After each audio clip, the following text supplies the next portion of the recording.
Hi, welcome. Enjoy the content, subscribe, and turn on notifications. Everett Calloway always believed that love was built quietly, that the greatest acts of affection didn't come with applause or public declarations, but rather in small, daily gestures, like getting up earlier to make breakfast, covering his wife with a blanket when she fell asleep on the couch, or stepping aside so she could shine. From the very start of his marriage to Adeline, he made a point of being her safe haven. He worked tirelessly, took on double shifts, extra meetings, and gave up anything that might distract him from what he considered most sacred, family. Adeline always had refined tastes. She loved expensive dinners, trips to exotic destinations, designer clothes, and gifts with gold ribbons. Even when Everett saw their bank balance running low, he took a deep breath and found a way. He believed their love was stronger than any financial setback. More than that, he believed they were building an empire together. When he decided to open his own business, a medical equipment distributor, he didn't hesitate to list Adeline as a partner. He told everyone it was purely symbolic, a gift, a way of saying, "You're as much a part of this as I am." And she would smile, hug him sweetly, praise his generosity, but never got involved in the daily operations. She didn't even ask about reports, clients, or signed contracts. Still, Everett kept on believing she was by his side. In the early years, he took pride in every achievement. He remembered coming home exhausted at night, eating cold snacks in the car, ignoring calls from friends because, "I can't today, I have too much work." None of that mattered when he saw Adeline happy. Her smile fueled him. Sometimes, she hosted small get-togethers with her friends and talked about the results of our company, as if she really took part, as if she worked and shared in the victories with him. From the other side of the room, Everett would smile too, feeling proud. He never wanted recognition, he just wanted to be sure he was doing the right thing. At that time, he believed he was. The sacrifices grew gradually. He sold his car to pay off a huge credit card bill, cancelled a trip he'd planned with his sick father, everything to cover the kitchen renovation Adeline wanted so badly. At family gatherings, she insisted on wearing famous brands while Everett stuck to his usual suits, discreet and slightly worn. She seemed to light up any room she walked into, and deep down, he was proud of that too. It was as if he'd built a palace for her to live in like a queen, even if he himself slept on the floor of that castle. Some days, fatigue overwhelmed him. His body felt heavy, his eyes burned, and his head pounded with so many bills, deadlines, and goals. But when he got home and saw Adeline in front of the fireplace with a glass of wine, he told himself it was all worth it. "She deserves this," he repeated to himself. Whenever bad news arrived, a client backing out, a shipment getting lost, or a target missed, he kept it to himself. He didn't want to worry her, he felt his role was to protect, provide, and make sure everything was okay. Complaining seemed like a sign of weakness. Everett strongly believed in partnership. He used to say that marriage was like rowing in the same direction with consistent effort. He saw Adeline as someone who was by his side, even if she didn't take part in the practical tasks. He believed she took care of other things, that her contribution was offering emotional support, that her presence was that invisible support behind the scenes.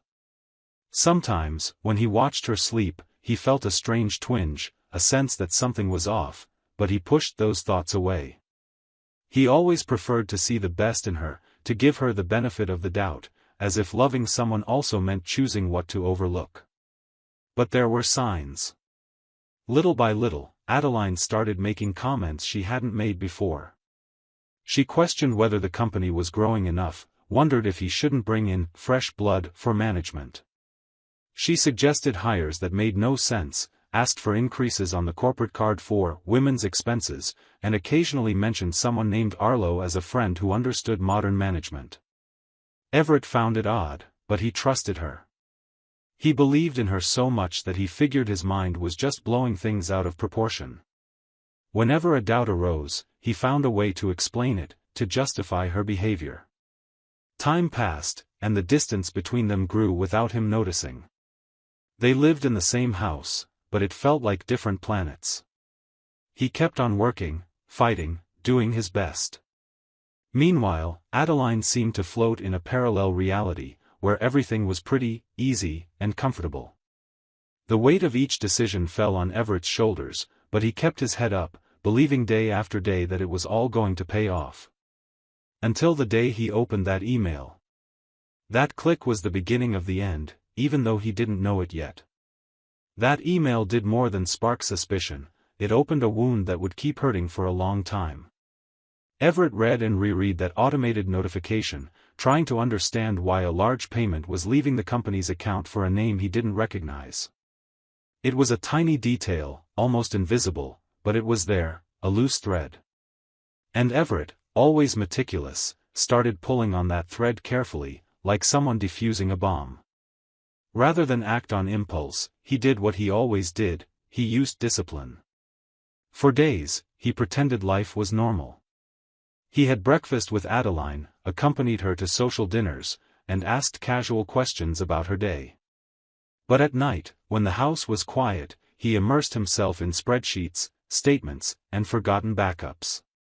He discovered split payments, shell companies, wire transfers disguised by vague terms like external consulting or executive coaching. Everything pointed to a systematic embezzlement of funds, always going to the same recipient, a bank account in the name of Arlo Preston.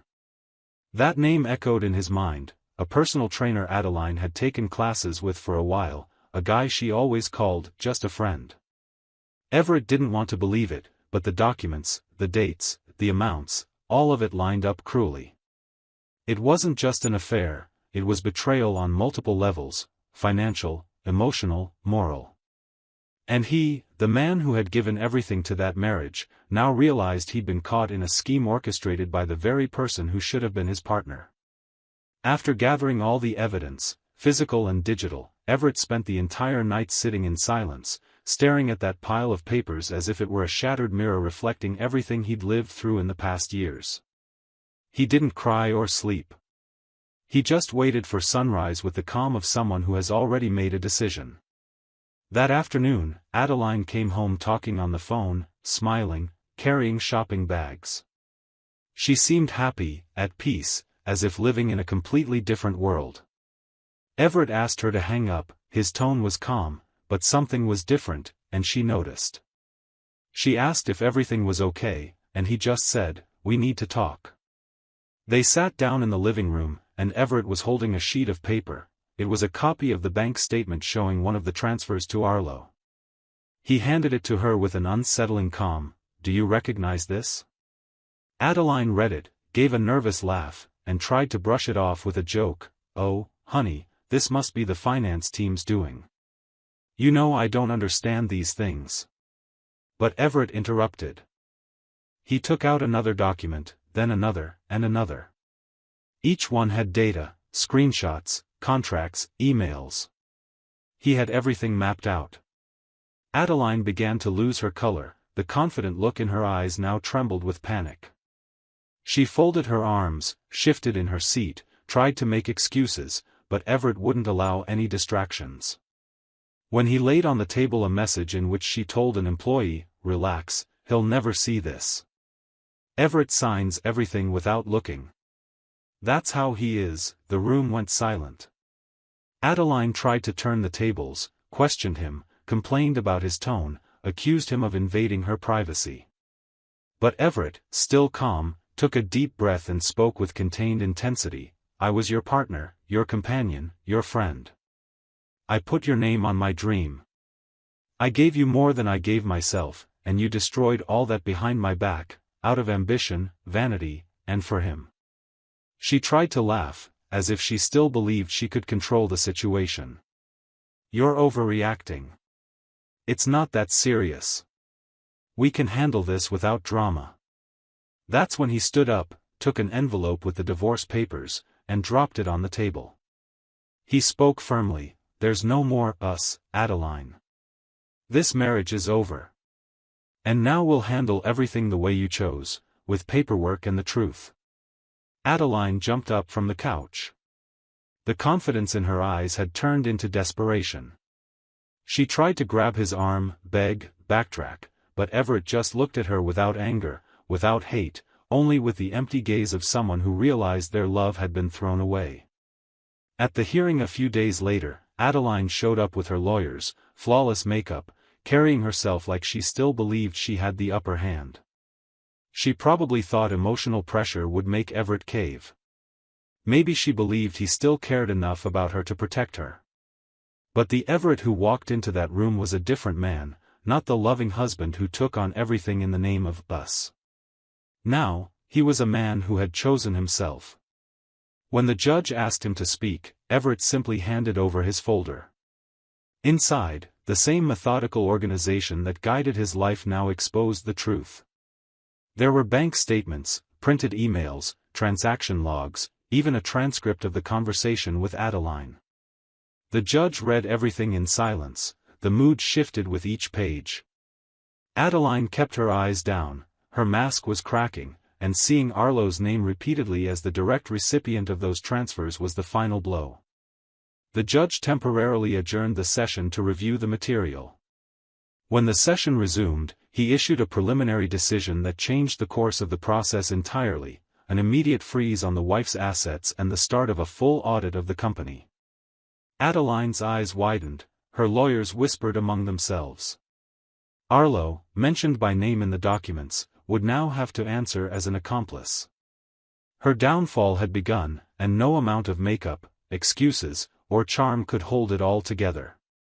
Everett just watched, with the same calm he used to offer her in every situation. Now, he offered her the cold, undeniable truth. In the days following the hearing, Adeline clung to the only thing she still thought she could control: appearances. She kept posting old photos on social media, smiling at events from weeks ago, writing vague captions about fresh starts and new beginnings, in a desperate attempt to uphold an image that had already collapsed. Her world, once kept afloat by luxury, influence, and convenience, was starting to crack on all sides. Close friends began avoiding her, relatives kept their distance at family gatherings, and even the brands that used to send her products for promotion quietly disappeared. Her name, which once opened doors, now made some slam shut without ceremony. Arlo, once so confident and charming, her hidden partner, changed overnight. The playful tone vanished, he stopped replying to messages right away, he was busy more often, and even went off the grid for 3 days straight. When she finally managed to see him in person, he was cold, impatient, as if he was being crushed by something that had recently seemed like an exciting adventure. They sat in an out-of-the-way cafe, away from curious eyes. She tried to talk, begged, insisted that everything was under control. Arlo was restless, constantly checking his phone, giving short, distant answers. He didn't promise any support, didn't show loyalty. At the end of their meeting, he got up and said, "If this gets me in trouble, I'll tell everything." "You know that." Adeline shivered. For the first time since this all began, she realized she was on her own. She no longer had a husband's shield willing to do anything for her, nor the protection of a network of favors and contacts. Now, she was just a woman about to lose it all, surrounded by suspicious looks and the consequences of her own choices. Local papers started running the first rumors about the case. A gossip blog that covered financial scandals posted a short note: "Businesswoman involved in marital and corporate fraud scandal." That headline alone was enough for some stores to cancel partnerships and for businesses to rethink advertising deals. Adeline tried to deny everything, saying it was just gossip from envious people, distortions, or a bitter divorce. But nobody seemed interested in listening. Meanwhile, the case moved forward like an unstoppable tide. The audit uncovered more irregularities, more names came up. Emails from her account were matched with bank records. Her lawyers tried to build a defense based on her lack of technical knowledge, but the dates, signatures, and internal communications put Adeline right at the center of each fraudulent transaction. They requested another hearing to try to make a deal, appealed to the couple's history, to the emotional turmoil of the breakup, even claimed Adeline had been mentally unstable in recent months. Everything was refuted by the evidence. And whenever Everett spoke, the judge listened intently. There was something in his voice, in his composure, an injured dignity, but unshaken. Adeline found herself in limbo. The apartment where she'd been living was under legal review, her credit cards were frozen, and her financial transactions were limited. She had to cancel an international trip because her passport was held due to the investigation. She tried asking acquaintances in the business world for help, but no one wanted to get involved. One person even messaged her, "You got yourself into this, now fix it yourself." The nights grew long, the same walls that once housed her life of luxury now felt suffocating. She spent hours on the living room couch, staring at nothing. Memories of Everett started to haunt her painfully, not the man who held her back with his routine, but someone who had always been there despite it all. She remembered the times he surprised her with flowers even after exhausting shifts, when he'd gently say, "Take it easy on the spending," with a tired smile, and how she'd roll her eyes, calling him cheap. She thought about those Sunday mornings when he'd make breakfast while she still slept, and how he'd say, "I've got this, don't worry," whenever things went off track. It was as though, for the first time, she saw it all through the eyes of someone who had lost it. Her expensive clothes, now collecting dust in the closet, no longer made sense. Her imported high heels, bags, and French perfume seemed out of place in this new reality. Her identity, once propped up by external shine, had collapsed before a mirror that showed only an ordinary woman, exhausted and trapped by her own mistakes. One morning, she woke up to a note from the building manager. Her name was being removed from the lease. The property was transferred to the company's name, now under legal dispute. She had just a few days left to move out. She picked up her phone, scrolled through her contacts, and realized that all those people who had clung to her like bees to honey were now just a list of silent, unresponsive numbers. She thought of calling Arlo, but something told her it wasn't worth it. He wouldn't answer, and even if he did, there was nothing left to say. That afternoon, for the first time, she truly cried.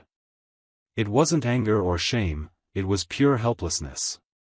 She wept softly, without makeup, without an audience, a deep, painful sob. And as the tears flowed, she whispered to herself, trying to believe there was still a way to fix everything. But deep down, she knew that some choices come at a price, and for years, she had accumulated emotional debts that were now coming due all at once. The sky was gray when Adeline showed up at the house she once shared with Everett. She parked far away, walked through a light drizzle without an umbrella, pulling her coat tight more from shame than from the cold. The wet sidewalk reflected her distorted image, matching how she felt inside, a broken version of herself, almost unrecognizable. Each step toward the front door felt heavier than the last, as if the porch steps had doubled in height. She paused for a moment, looked around, and took a deep breath. Her face showed the signs of sleepless nights and painful silences. Her lipstick was understated, her hair tied back without much care, and she carried a simple, worn leather bag, so different from the woman who once crossed that street in high heels and designer sunglasses. She rang the doorbell with hesitation, waiting, heart pounding so hard it felt like it might jump out of her chest. Her hands were shaking, cold. Hearing footsteps from the other side of the door, she held her breath. Everett answered. He was wearing a gray t-shirt, dark sweatpants, and was barefoot, his hair a bit messy and a slight beard showing, looking relaxed, almost homey. But there was something in his eyes that made it clear the door was now a boundary between the past and the present. Adeline tried to smile, but her voice came out quiet, trembling. I had to see you." Everett stayed silent for a few seconds, watching her, as if trying to figure out whether she was real or just a memory of before. He stepped aside and opened the door a bit more, polite but not exactly welcoming. She walked in slowly. The house still smelled familiar, but the atmosphere was different, simpler, lighter, almost minimalist. The photos of the two of them, once displayed on the walls, were gone. There was a new plant in the living room, a guitar leaning against a wall, a mug of still warm tea on the coffee table. She sat on the edge of the couch, as if taking up space that no longer belonged to her. Everett stayed standing, leaning against the wall, arms crossed. "I messed everything up," she said, staring at the floor. "I got lost in it all, the money, the feeling of power, feeling wanted. I completely confused myself. I traded something real for an illusion." He watched her calmly, without interrupting, no anger, no sympathy, just listening. Adeline went on, "I thought I could still fix it, that there was something between us worth saving. I know I made terrible mistakes, but I'm tired, I'm alone, Anne. I miss you." Silence followed. Only the soft sound of rain against the window could be heard. Everett walked over to a small cabinet next to the couch and opened a drawer, with the same calm as someone who knows exactly what he's looking for. He pulled out a $1 bill folded in four, walked back to her, and handed it over gently. "This is all that's left," he said.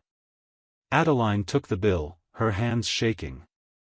She looked at him and then at that dollar. Tears welled up in her eyes, but she didn't blink them away. She knew this wasn't reconciliation, it was closure.